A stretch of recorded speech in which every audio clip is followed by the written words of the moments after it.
My name's Gary Parker. I'm delivering this on behalf of Future Communities, which is a non-profit making organisation based in Erith, and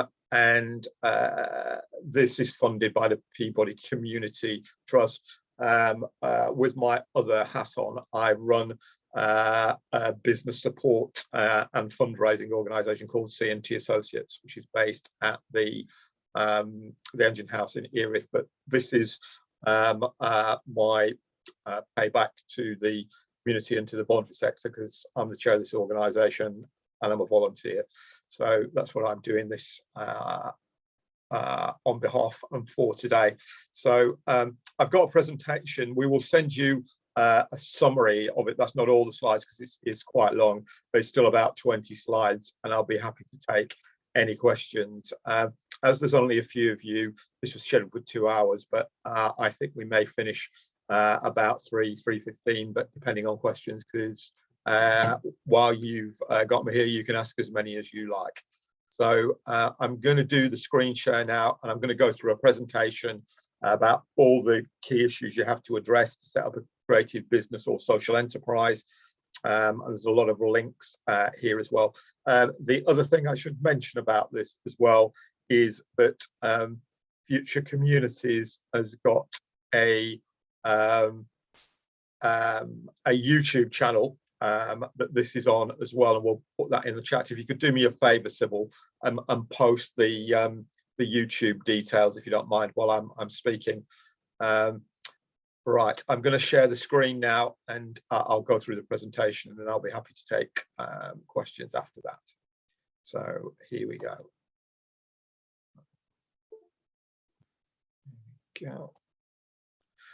Right, that's being shared, so I hope everybody can see the screen.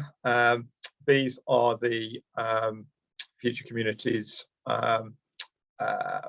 contact details. If you want to contact us, they're the top of the screen, or you can put them in the chat now if you've got any questions or want anything clarified. So I've just briefly explained about this. This is my background. I've been working in business support and fundraising for many years, and I work for quite a wide range of organisations. What the objectives of this presentation and workshop is to support and develop your business or business idea. We're going to look at things like trading status. We're going to look at some of the legal and financial issues. We're going to look at potential funding sources. We're going to look at digital media and developing services and products, advertising, promotion and publicity, and competing in this market, because creative sector has sole traders, has businesses, has non-profit making organisations, and indeed it has charities as well. So all sectors are represented, and you can utilise all of those sectors potentially. So let's look. We're going to start with what is a social enterprise. We'll look at what private business models there are as well with this. This is as defined by Social Enterprise UK, which is an organisation I do some work for on and off. In essence, social enterprises are businesses that are changing the world for the better. And like traditional businesses, they aim to make a profit. But what sets them apart is reinvesting or donating them to create positive social change. So it's basically a business with a social or environmental purpose, and it can cover a number of legal structures, some of which we're going to look at very shortly. This is what is a business or SME. SME is small or medium-sized enterprises, and business. This is from the Entrepreneur Handbook, which the link is there, which I would strongly recommend for a whole number of reasons. Whether you're looking at setting up a private sector business or a non-profit one, business generally refers to organisations that seek profits by providing goods or services in exchange for payment. And then it goes on to say, however, businesses don't need to turn a profit to be considered a business. In fact, a lot of businesses make a loss. The pursuit of profit in and of itself makes an organisation a business, because there's some quite big businesses that regularly report trading losses for their own reasons. For example, Starbucks is one of them, and various others. There are business reasons for that, which I won't go into now, but one of the issues with having a company is if you make a loss in one year, you can roll that over into a following financial year, which means if you make a profit in that year, you can offset any losses against your tax bill. So that's one of the reasons that people do that. It's not the only reason, certainly, but it's a government financial regulation that you can roll over losses, and there's no time limit on that either. So have a look at that if you get the chance. One of the other things it's got in it, as well as part of its program, there's a lot of information obviously about becoming an entrepreneur of any description, but it's also got 60 pages of grant funding in it throughout the UK. It's quite comprehensive, and that is a free resource as well. These are my top social enterprise or business related websites. Social Enterprise UK, I already mentioned them. Another good one is the School for Social Entrepreneurs, and then the government link there, that is very, very good. And there's a number of other ones there. Federation of Small Businesses. If you're setting up a business, I think it's quite important to get advice on this, particularly about the legal structures. And that's one thing we do some of here, but sometimes it depends how complex your issues are. We advise you to get further legal advice. One of the ways you can get that very cost effectively is to join the Federation of Small Businesses, which I'm a member of, and you can join as a non-profit, as a sole trader, or a profit-making business, because you pay a subscription and you get unlimited 24/7 legal advice as long as that subscription lasts. And that's probably worth your yearly membership for getting just 1 hour's advice a year. There are a number of other organisations that can provide support. So I've given a couple of links there. The Creative Industries Council gives some links, and there's another one which I haven't put on there that I found recently called the Creative Entrepreneurs Club, which is very good and has a whole host of information on it. So let's move on.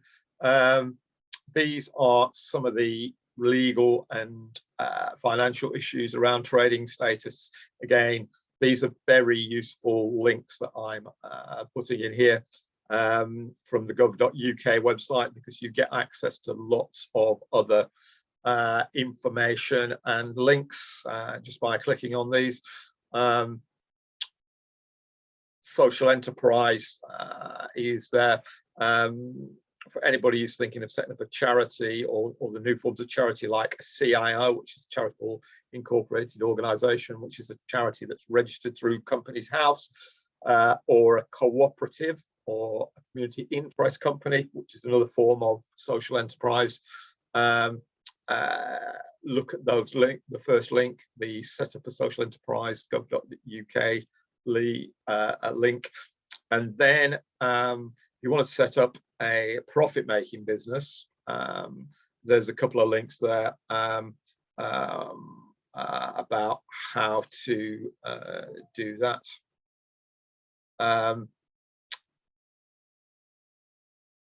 Just a little bit more about this. Some of you might know this anyway. This is HMRC's rough definition. This is not the definitive definition. because things are more complex these days. But basically about running a business, you're probably self-employed if you run a business for yourself and take responsibility for its success and failures, have several customers at a time, can decide how, when, where and when you work, can hire other people. Again, that link is worth checking, because the above have changed, and there's some rules in some sectors which I won't go into because get quite complex. But again, if you're unsure about that, best to get advice from, indeed you can talk to HMRC themselves. They run a lot of very good webinars on their site, and you can phone them up if you can get through, which is sometimes of the year they're very busy, like at the end of the tax year. Other times it's easier. But let's move on. If you want to set up a company, whether it's by shares, which is a solely profit-making business, or guarantee, companies limited by guarantee are non-profit making companies. They still have directors like companies limited by shares, and you still register them with Companies House. But what they don't have is shareholders, because in a non-profit there aren't any shareholders. That's why it's a non-profit. But they can do all the same things that a company limited by shares can do. Can employ people, pay all the legal expenses, etc., take on premises, buy equipment, anything that a private company can do. They're the common strands of both of them. And generally speaking, public sector organisations and people you want to contract with often prefer companies. That's not to say that sole traders can't get contracts with organisations or local authorities or whoever, because they can. You've just got to weigh up the benefits of the two. If you want to set up as a sole trader, the process is different than setting up a company. And again, some of the previous links will show you how to do that. This is a bit more about a social enterprise. It's a company not for profit with social objectives. What are the benefits of it? It's a growing area for opportunities. The number of social enterprises are increasing.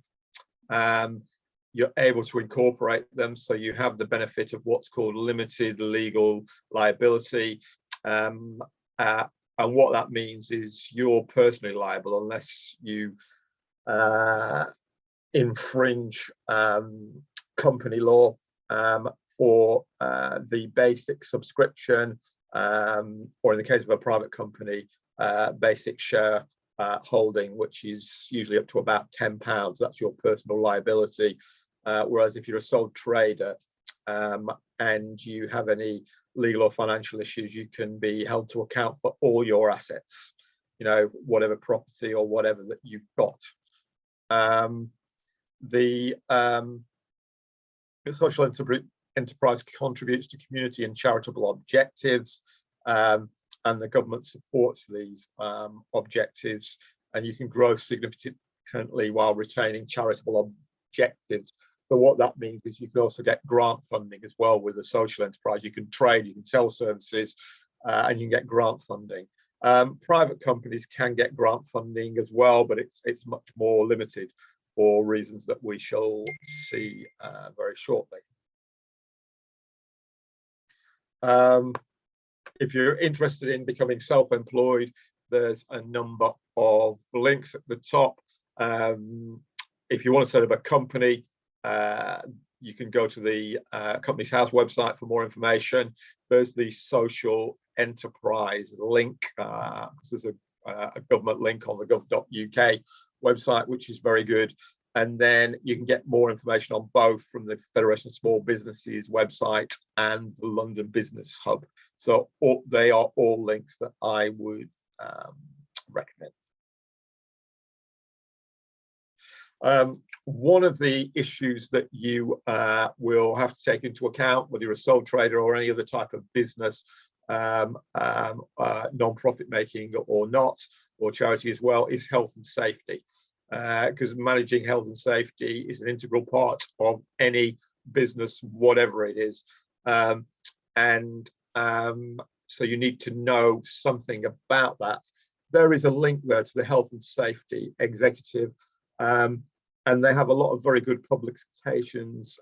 Some of the principal ones are free as well, others you may have to buy, but you know, the basic guides, which are very comprehensive, are free around risk assessment. And of course, we're in the area of COVID.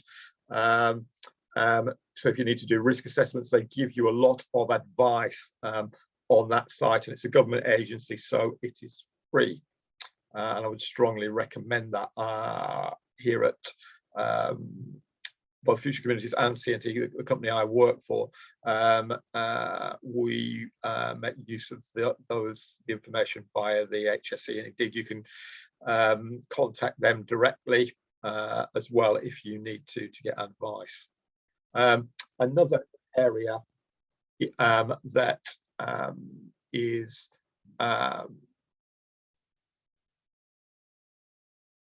an issue for any organization really is GDPR, General Data Protection Regulations.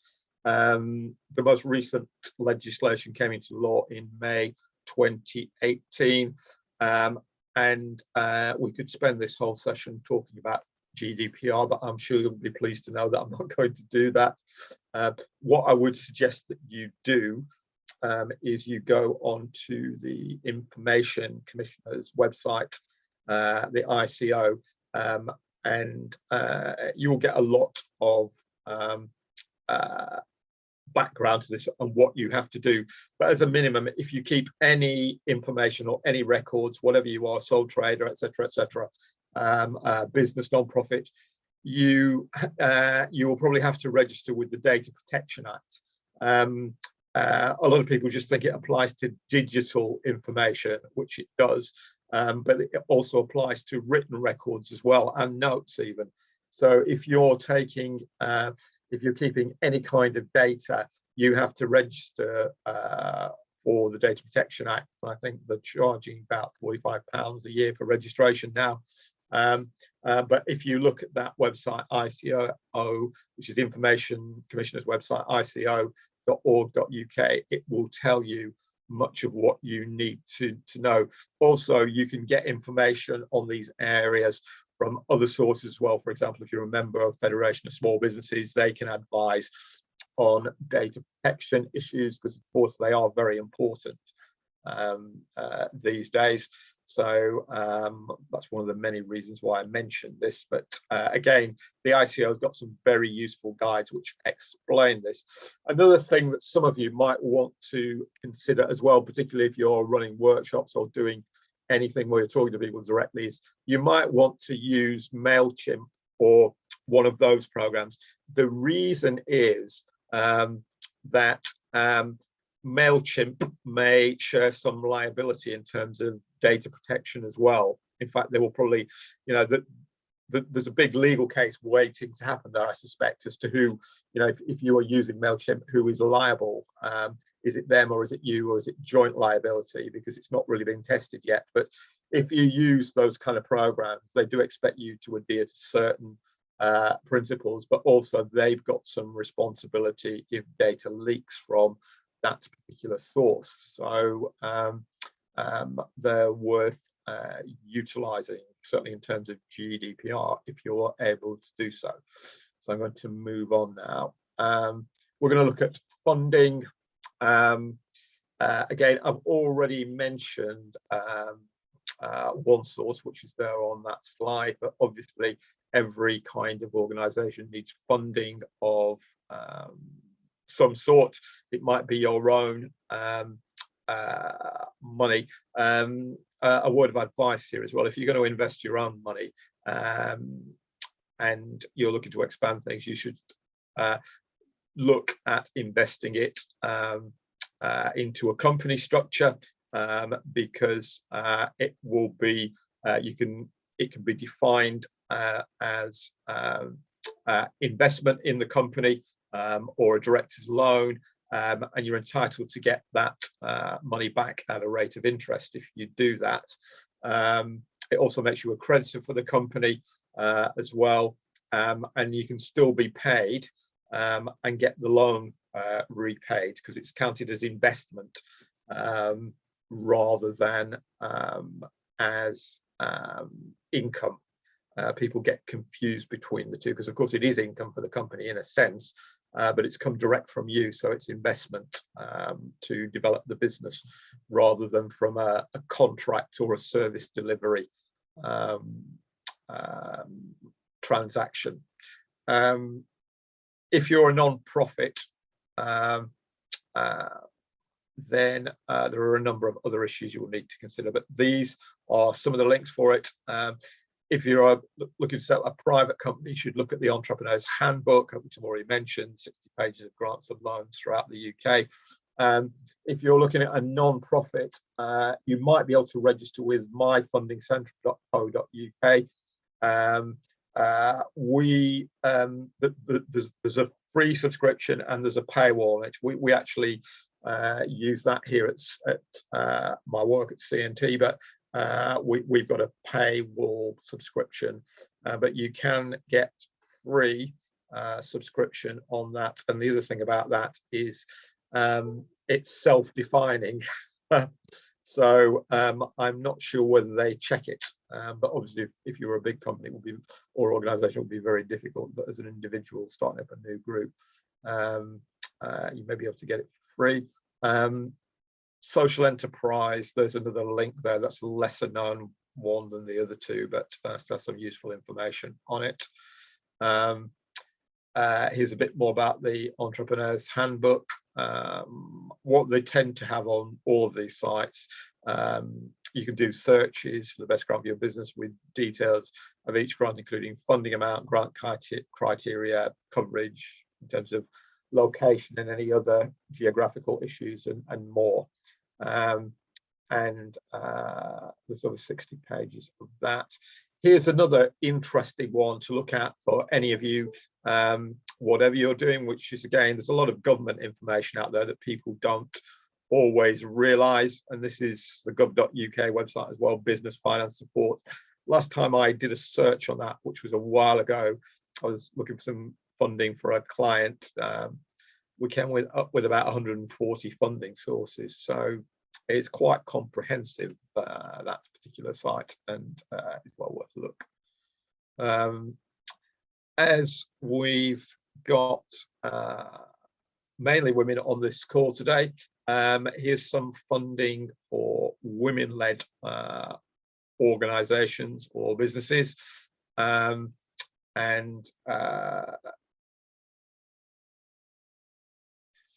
Here's one of them, Enterprise Nation. They've got a very good scheme called the Female Startup of the Year. It used to be a live event. I'm not sure whether it was live this year or whether it was done via Zoom.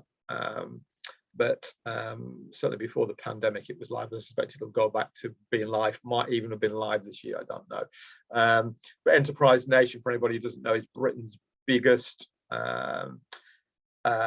private business support organisation, set up by a woman called Emma Harrison about 12 years ago.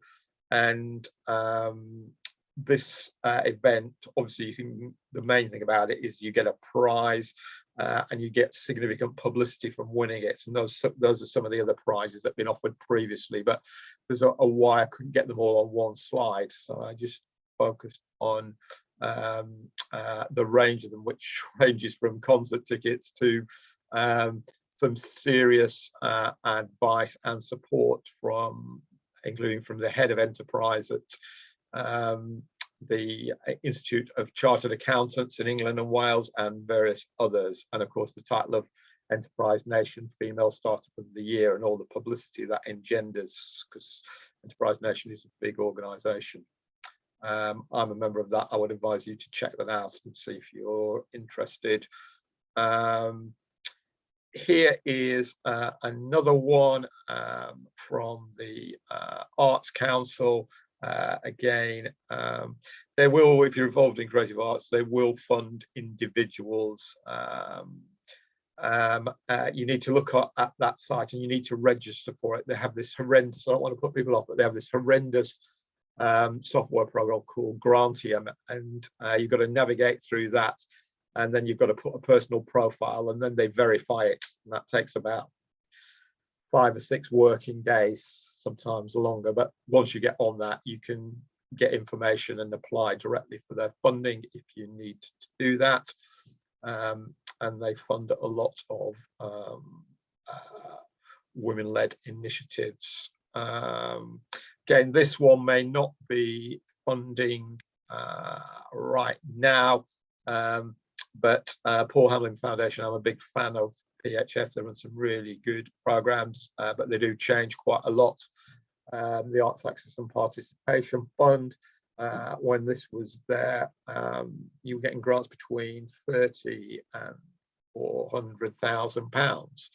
So you know, that's big money, and there's other funds as well that they run, so definitely worth checking their website out. We'll move on now to charitable and trust funding, which is another source. How do you access these funds, which are still significant? People are often surprised by the figure. I normally, if I'm doing this live, I'll ask people how much they think, and people generally say to me between 100 and 500 million a year is given out in charitable grants. Well, it's a lot more than that. It's up to 5 billion a year. So in fact, the biggest charitable trust in the UK, the Wellbeing Trust, which we'll look at in a minute, gives out a significant amount of money. But here's some of the links. My Funding Centre I've already mentioned. The Directory of Social Change, they have run a number of funding websites. Some of them have paywalls on them. Another good one, which is free and is a gateway site to many other funding sites, is a site called Charity Excellence, which I would recommend as well. There are others, but I didn't want to put too many on one slide. Here is another fund that is of interest. This is an international fund. That's one of the reasons I put this on here. Of course, it is focused, as the name no doubt it gives away, the Global Fund for Women. It's aimed at women-led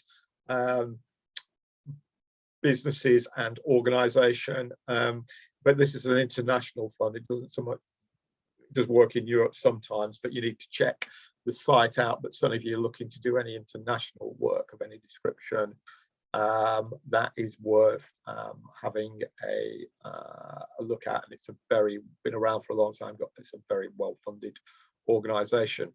Here is another one for arts related and creative related work, the Jerwood New Work Fund. Jerwood Arts has been around again for many years, and I would recommend that one as well. There's a lot of it's a very useful network as well, and there's also funding on it, but again it does change.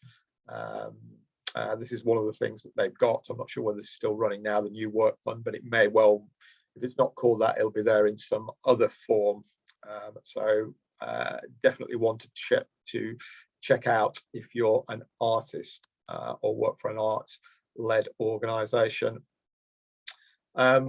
This is one of the ones that I mentioned. This is the Wellcome Trust. This is Britain's biggest charitable trust funder, and it gives in grants, because grants, remember, are not repayable. Loans are. These are all in the main today. I'm talking about grants, and this one, Wellcome Trust, gives out over 700 million pounds a year. I think the precise figure is about 770 million. What do they focus on? They focus on health-related research and science. But, and this is a big but, this fund, for example, the Public Engagement Fund, because this is not the only fund they've got about 14 or 15. You can get involved in that if you have the ability to engage the general public through health-related research and science. And you can do this, and it can be illustrated using any creative methodology, i.e. film, art, digital media, drama, animation, etc., etc. It's about engaging people in health and health research. And Wellcome Trust are advising the government on vaccines and the manufacturing them as well. So that is a big funding source that will still continue. There's a range of other support. We can get other information from, some of which I may mention again. Like the British Library, I can really recommend that source, because they run a lot of events and they give a lot of very interesting advice and support around intellectual property, which is quite important these days. And there is the British Library's IP Centre. It has reopened now. It was shut for nearly 2 years because of the pandemic. But you can get a lot of advice both in person and online from the British Library about a whole range of issues around business and intellectual property. And I dare say, if you're involved in creative industries, art and a number of other areas, they'll probably be soon doing a lot of work around NFTs, non-fungible tokens, which is something I'm going to add to this, I think, in this presentation in due course. So that might be a more advanced one than this one, because this is a basic presentation. Another thing you might want to consider is crowdfunding. Crowdfunding, very popular at the moment. There's different types of it. If you don't know where to start on this or want to know more about it, my advice is to go on the second website there, crowdfunder.co.uk, and have a look at that.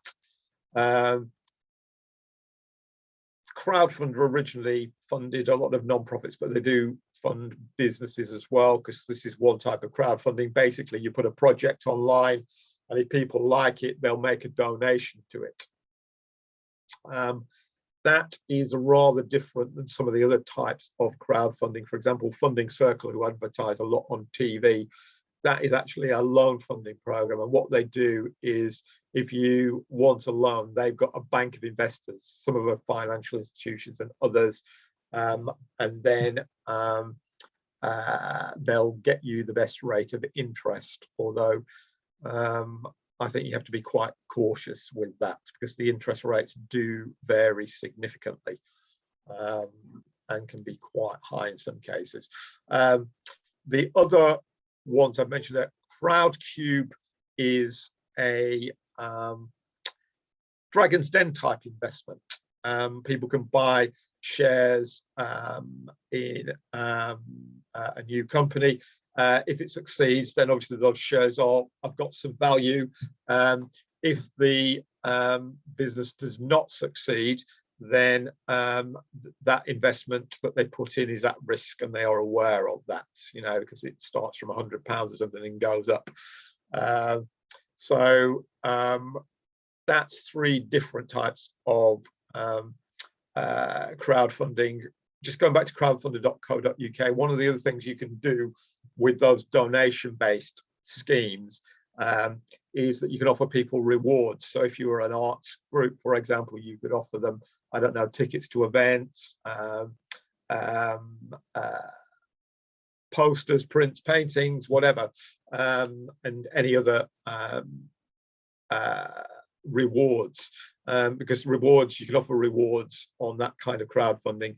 They tend to be tiered, so the reward for a smaller amount of money is a very limited one, whereas if you donate several £1,000s, you may want to give a more significant reward. But what I would suggest you do is that you look on the site, and what most of them are recommending is obviously you put a project idea online, but you also make a short video as well of your project that people will look at. But the operative word there is short, because if it's more than 2 minutes, it's probably not going to get looked at. So there's some types of crowdfunding. if you're a non-profit as well, how these platforms work, at the moment, crowdfunding.co.uk is free to non-profits, and you pay 5% of what you raise if you're a private business. So you don't actually pay money up front, but they will take it from whatever you raise. There are a number of other issues with crowdfunding, but I haven't got time to cover them all today.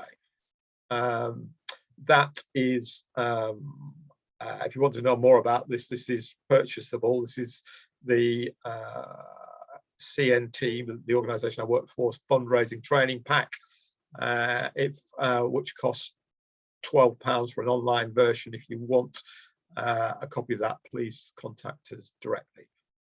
We're going to move on now from funding. The next part is about really establishing it and developing your business. So common wisdom these days is that small businesses, well, there's two ways to go: become a generalist organisation, which is quite a challenge to deliver a range of services, or what most sole traders and SMEs, particularly new ones, tend to do is they operate in what's called niche markets. They become specialists in whatever it is that you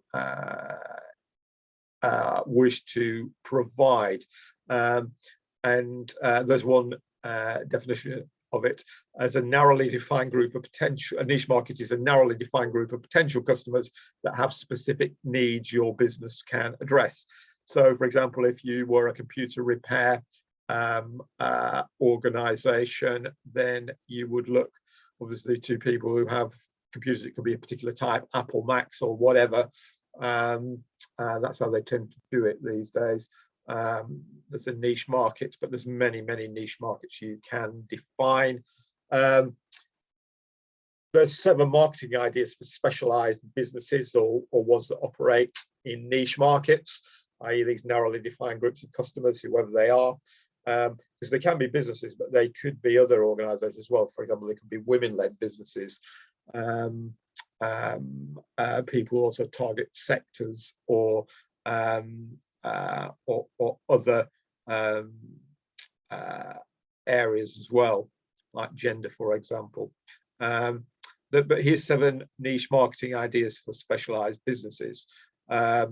Know your target niche market inside out. You've got to know it, because what this is about is solving your customers' problems, whatever they are. If they want to fix something, you've got to be able to know how to fix it, etc., etc. If you're providing food services, you've got to know what food people like in the particular area that you're delivering it, etc., etc. Rethink how you spread the word about your business. This is about marketing, which we're going to come on to later. Keep tabs on the competition. Well, this is all pretty straightforward stuff, isn't it? Be open to new opportunities. That's very important. And last but certainly not least is listen to your customers, get customer feedback, and enact it. And the old adage, the customer is always right. I think that still holds. So there's a few ideas for you there. Look at establishing a client base now. There's different ways to do this. I always advise people to start by writing a good quality business plan. If you're a Bexley-based business, for example, we are running a free scheme, but you have to be Bexley-based, of business support, and we can help you do a business plan, a basic business plan template, if you were interested in that. But you've got to be Bexley-based. If you want to know more about that, there's no charge for that particular work. If you want to know more about that, then please contact me and I will send you some information. You need to write, coming out of the business plan, would be an associated marketing and action plan, which would, amongst other things, identify the target market and how to access it. That's what your business plan and associated documents are all about. And then your action plan is how you enact it. That's the classic way to do things. Doesn't always happen that way. I know that, and many people tell me they haven't got time to do those things. But if you make the time, it will make, especially before you set up your business or in the very early stages, it will save you a lot of time later on. Other ways people establish client groups is by web-based marketing, person-to-person networking, and a number of other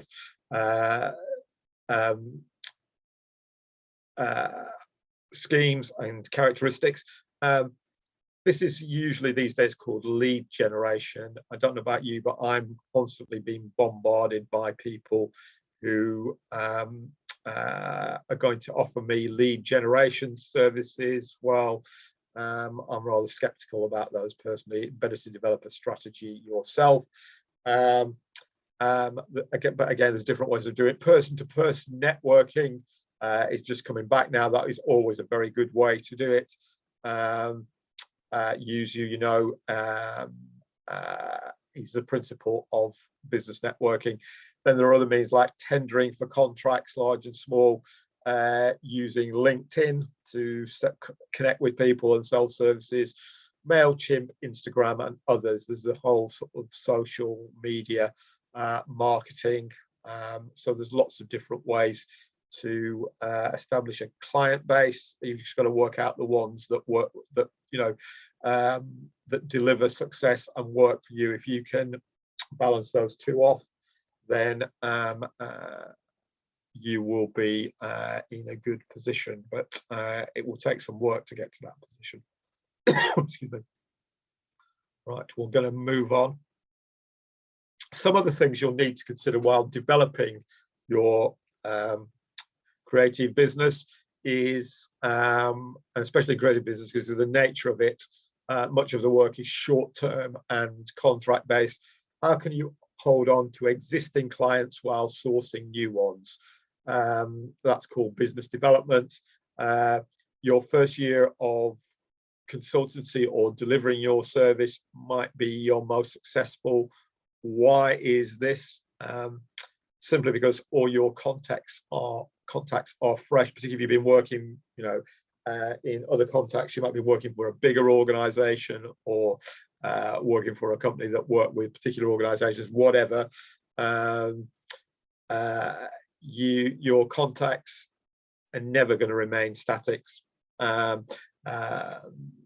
Some may be there on a long-term basis. Many will change, and you need to attract new business as well. But it's a lot less expensive, both in terms of time and money, to get repeat business from existing clients. That's the first principle. But you do have to access new clients and contract work as you go along. So there's no blueprint for that. You've just got to work at it. Business development needs to be continuous. I put a question mark there. Yes, it does. You never stop on that one. I've been in business for over 15 years, and that is you're only as good as your last contract, your last delivery, your last piece of work, your last sale. Simple as that. Even though our company's been here for many years, it doesn't count for as much as it should. It does count for something, but you've got to deliver. And one of the other things you've got to focus on is communicating regularly with clients and prospects. And there's, again, we're going to look at some of the ways to do that shortly. Business develop, why do you need to do it? I've kind of already answered that one. Generating business leads and sales. How do you do that? Well, here's some examples. Use your LinkedIn profile. If you're not on LinkedIn, I would strongly advise that you get on there. And on LinkedIn, there are many specialist groups. If you work in the creative industry, there's certainly groups for that, and individual sectors within that, like visual arts or whatever. They've got groups for it on LinkedIn, because there are hundreds of millions of people on LinkedIn. Facebook ads, Facebook Live, Google ads. If you need to look at, if you're going to take out ads, obviously you have to pay for those. So you need to do your research on that and test it out to make sure it's going to work for you. It does for some organizations or individuals, and for others it doesn't, but you really need to do your homework on that. And my advice is to do some, you're going to go down that road, is to do some testing of it and specify fairly small amounts of money and see what kind of reaction you get. And then you can always increase the funding that you put into it if you're getting a return from it. Other ways to develop your business or organization are through partnership work. People often overlook this, but if you can work with other organizations delivering complementary services, you may well make other contacts and or get other business. Another way that people develop their businesses is through what's called interim management. You might, although you're self-employed or run a company, you might run another organization or project on a limited basis. It could be while they're changing their chief executive, or for a whole range of other reasons, people on maternity leave or paternity leave, whatever. You can become an interim manager, and that might give you other contacts and possibly other business. You'll certainly come into contact hopefully with others, other partners from the host organization that might be good contacts. So there's some issues around business development. The next one, this is very common on this: how much do you charge? Always an interesting issue, this, because again, there's, somebody once said to me, well, it's what the market will bear, isn't it? And what that means is what you can get. And in a sense, they're right. But that's often quite difficult to work out. So here are some ways to do that. You can, if you want to charge, for example, an hourly rate, you can double or triple your hourly wage, and that will cover all your costs, etc., etc. You can utilize a daily or day rate for the services that you provide. You can set a consultant fee or service fee by the project. Again, obviously, you've got to work out all the costs on that. Another easy way, what a lot of people do, is find out what others charge and do that. That obviously you've got to get people exactly in the field or area that you're working in, and make sure that information is accurate, because your rivals wouldn't necessarily tell you that. So other ways to do this is setting consulting fees based on performance. That's sometimes called payment by results. There is we do some of that ourselves. We charge success fees for bid writing. We do charge some money up front, but if a bid succeeds, then we charge a success fee on the top. Obviously, if it doesn't succeed, then it doesn't. That's a form of a fee based on performance, because if the bid is good and it succeeds, you get additional fees for that good performance. If it doesn't, then the converse is true. Setting consultants' fees strategically using real life data. Again, that is, for example, you might be part of a membership organization. There was a consultancy organization that I used to be a member of, and they would produce a survey of consultants' fees every year, and from that you'd be able to work out what the average consultant in that particular field or sector, whether it's IT or arts or whatever, was charging, and the key performance data that is based on, which is a very analytical way of doing it, quite a good one actually. So that's another possibility. Again, I put charging what everyone else charges. That can vary. And then the other is moving to solution-based fees, which I guess is a form of payment by results. There are some differences. If you Moving to solution-based fees might encompass a number of agreed outcomes or performance indicators, so there could be more than one.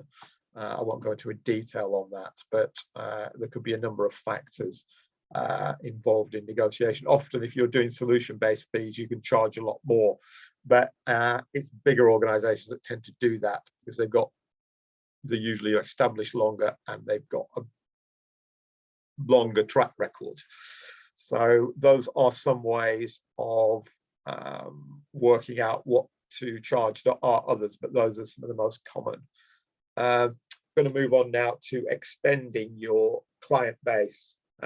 Here's some other ways, because we've touched on digital marketing and Facebook ads, etc., etc. Here's some other words: offline marketing of any description. So it could be leaflets, flyers, whatever. Who you know, trade associations, events, presentations, and networking. Again, that's always been very popular. Use business networks. This has been more difficult in the past couple of years. They're just starting to open up again, but there's many of these organisations. There's a couple there. South East London Business Network, South East London Chamber of Commerce, and others. FSB is a form of, the Federation of Small Business is a form of business network as well. If you're going to go down those roads to, you know, person to person and offline marketing, you're often given opportunities to speak, usually for 1 minute. That's called giving people an elevator pitch. So you've got to pitch your business in 1 minute, which depends on what you do, but can sometimes be challenging even for the most straightforward of businesses. So you've got to practice that. And then there are other ways you may be able to market yourself. You just got to think about that. Again, marketing and promotion, there's lots of ways to do this. I'm not going to talk too much about this, but you know, you can the traditional ways: invest and produce business cards, folders, and have a website with a common design or branding throughout. You can use leaflets, posters, and others printed material as appropriate. You can utilize social media, Twitter, Facebook, etc., etc. Attend free events. There are many free events around, both online and in person. You may get some good contacts there. If you're a community-based organisation, there's many local meetings and events organised by local authorities, the NHS in London, the Greater London Authority, and many other organisations and neighbourhood-based networks. So there's a lot you can do there. Other things you can do, but it depends what you're delivering. If you've got products or very visual services, another thing you can consider is developing an online store like Shopify, which is basically a storefront online, and you can put information about all your products and people can buy it and they can interact with you and get other information as appropriate. And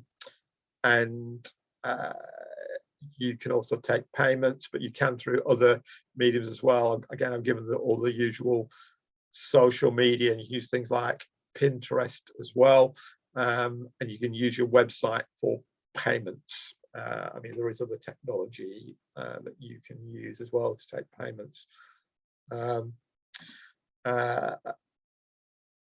Get linked to other websites. You know, if you put a link from their website on yours, ask for reciprocation. There's many trade bodies out there. There's some of the ones I've put down that I know, but there's, depending on what you do, there's many trade bodies. Capture and record recommendations, endorsement, testimonials, and case studies, because you know, you can say we do this, that, and the other, or I do this, that, and the other. If you get that endorsed by people or organizations, that's much more powerful because they don't just have to take your word. So that's very, very important, I would say. Here's some other things you can do. Speak at events or conferences, write articles for trade journals, respond to letters and other articles, go to exhibitions and conferences. And then there's other things that you can do. Offer people lever events to upsell potential clients. So it could be free training or research findings or reviews, whatever they are. If you're an IT consultant, you could review somebody's website, or if you're in creative industries, you could do a critique of their work. Whatever. There's lots of different things you can do. The other thing you can do is organize your own networking events for a venue or location that suits you. I mean, you may have to work hard to get people there, and you need to look at when you time that event. Because, for example, this week was probably not a good one because it's the holiday period.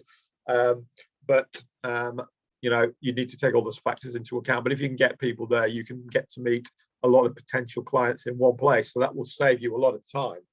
For the business support event program that we run, we attended an event or two events in March, and you know, we got a significant number of referrals just from 2 events. So it certainly can be done, and all of those, both the digital and non-digital ones, you should try them out and see which ones work for you. Other things you can do, this is in terms of getting customer intelligence. You can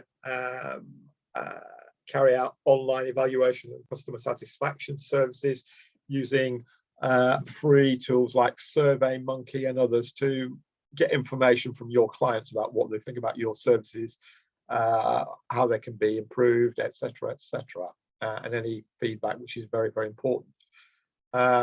You know, so there's quite a lot of things you can do around marketing and promotion. We'll move on now. Here's some, if you've got a basic business plan, out of that comes an action plan. And here's some things you should do. Write your goals down. I mean, that's quite an easy thing to do.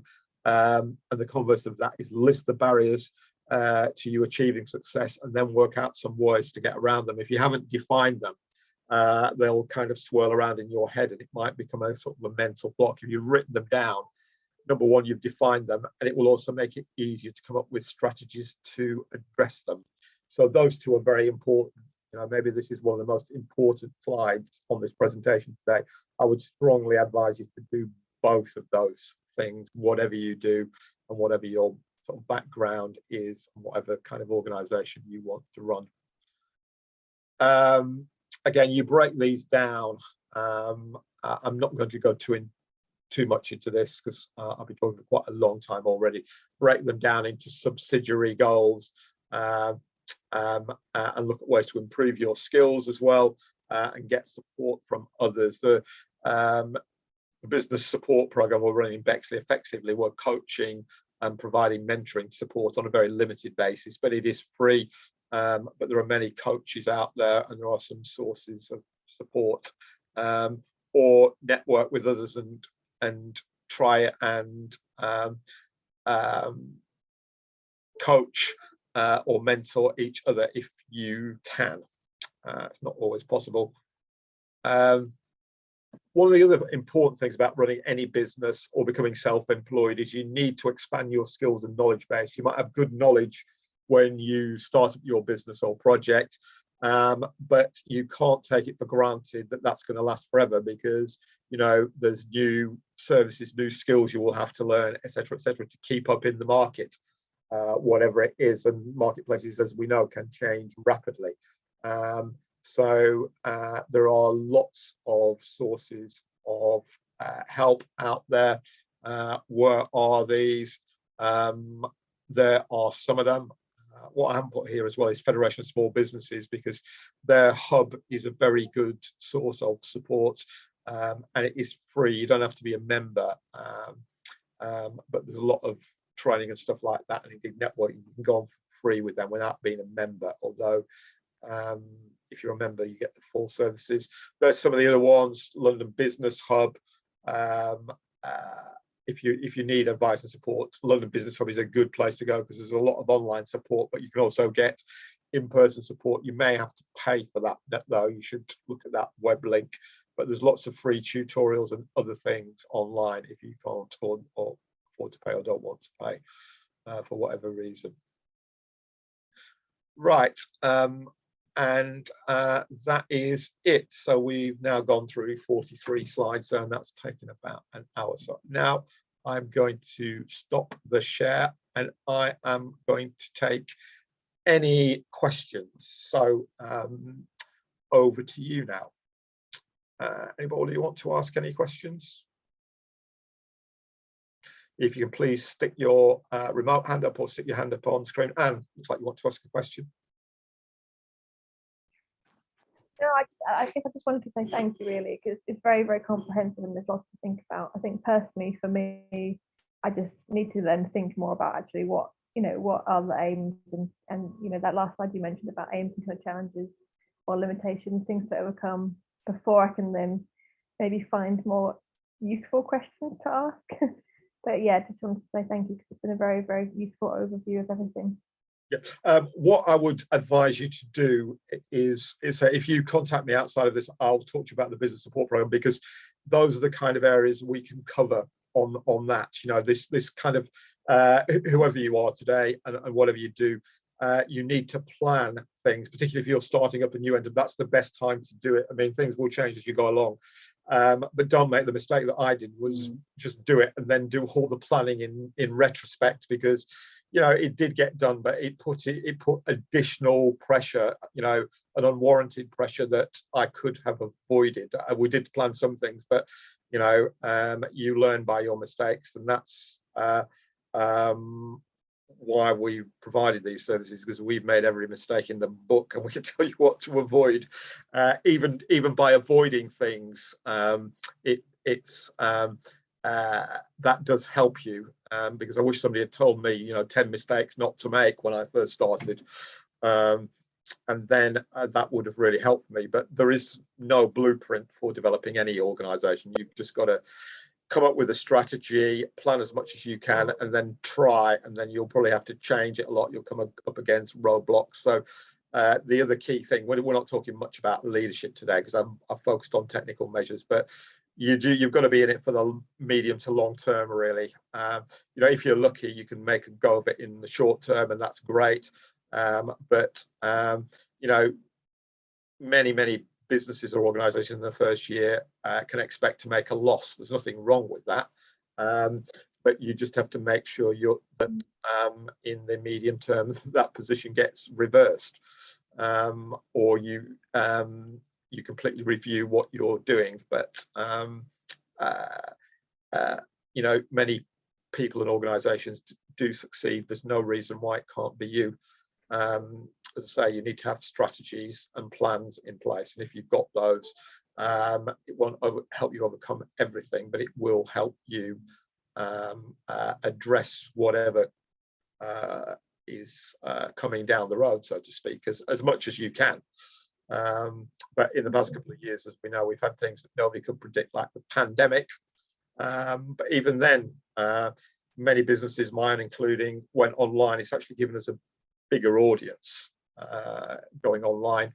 We were going down that road anyway before the pandemic, but it accelerated it. And be interested to see where things go now, because we're going back to a lot of live events, and many people have got Zoom fatigue. But I suspect a mixture of the two, what will take us forward, but we shall see. Anybody else got any questions? Hi, I just want to say thank you so much. Yeah, it was very comprehensive.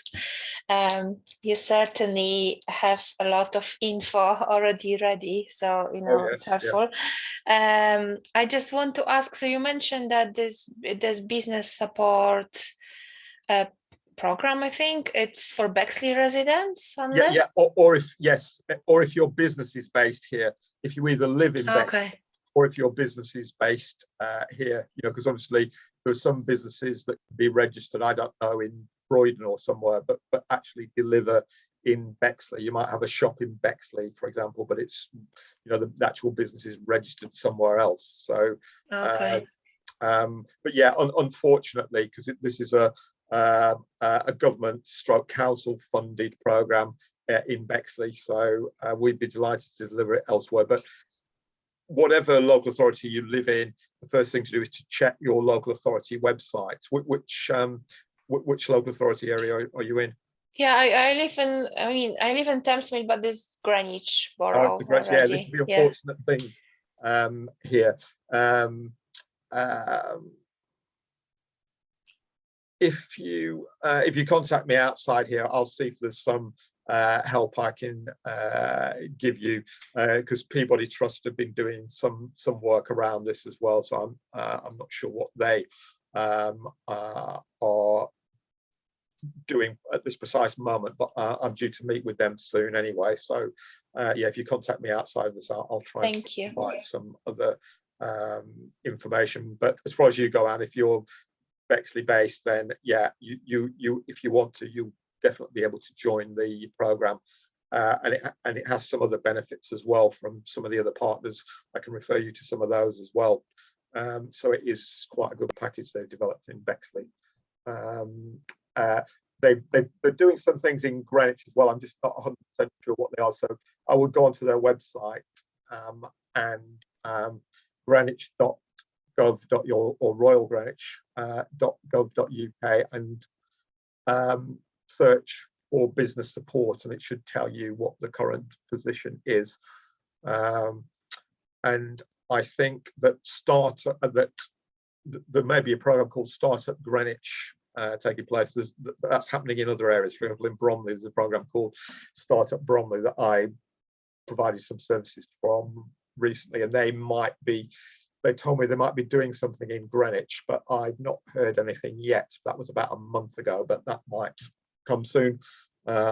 We'll see. So there may be other things going on in Greenwich. Okay, so we've put the link to our YouTube, to the Future Communities YouTube site in the chat, because a number of these presentations are on there. We've had other guests on other ones as well. The final one in this series, which is supported by the Thamesmead Community Fund, will be on May the 12th, and that will be there will be some funding information on that, but there will also be quite a long session on how to set up an art therapy business, because we've had a lot of interest on that, and that will be delivered by a woman called Nikki Sutton, who is a very experienced art therapist and runs her own business. Even if you don't want to become an art therapist, it's always very useful to hear about other people's business models, because if you look at some of the previous presentations we've done on this, the last one I interviewed 4 other practitioners and business owners, all of them women actually, and I found that more interesting than my presentation, to be honest, but I've done this many times, but so they're worth watching, and you'll get more information again. Can you put the link in again, Sybil, if you don't mind? Sure. For the YouTube channel? Yes, yeah, for the YouTube channel. Yeah, of course. Yeah. I can put the website as well in there too. Yeah, yeah, if you don't mind. And as I say, these are all the YouTube channel. Also, the business that I run, CNT Associates, if you go onto YouTube, we've got a YouTube channel as well, and that's got, well, we've got about 30 presentations. There's other presentations solely on funding for creative industries projects. So that's nearly an hour just about funding. You know, obviously today I've covered funding a little bit, but I've covered a lot of other issues as well, about legal and operational issues too. But those are about funding, and there's various other ones. And then Sybil Mayard, who's on this presentation as well, there is one on Shopify that Sybil has done, and also a number of others that are involved. And so again, if you can subscribe to these channels, it is free, of course. It does help us, and we're putting all our stuff for free on these channels, because we want to build up the audience and help people. So yeah, I think that's it then for today. I'd like to wish you all a happy Easter.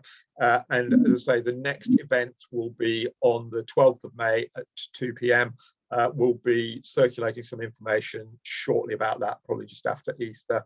But that will be worth coming on to.